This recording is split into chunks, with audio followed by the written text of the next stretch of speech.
जर सगळं आपलंच असताना आपल्याला जर त्याची पावती द्यावी लागते, तर ज्या परमात्म्याने एवढा मोठा देह दिला बाबा, त्याला काही देणं लागत नाही आपलं?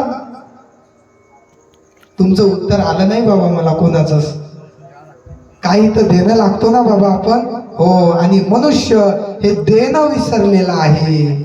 आणि मी शास्त्र सोडून बोलणार नाही तुम्हाला, मी पुरावा देईन.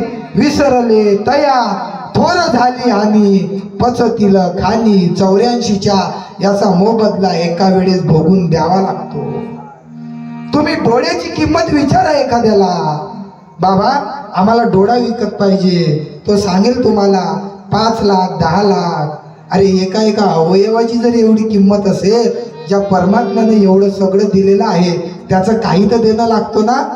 पण मनुष्यासारखे तुम्हाला एक सांगतो, 84 लक्ष योनीमध्ये 83,99,999 योनी पैसा कमवत नाही, धन कमवत नाही, तरी सुद्धा आपलं जीवन जगतात. एकच मनुष्याची योनी आहे का जी जन्मभर धन धन करतात. तुका म्हणे धन धनासाठी देती प्राण, धर्म सोडून धनच कमावतात. नाही कमाव असं नाही.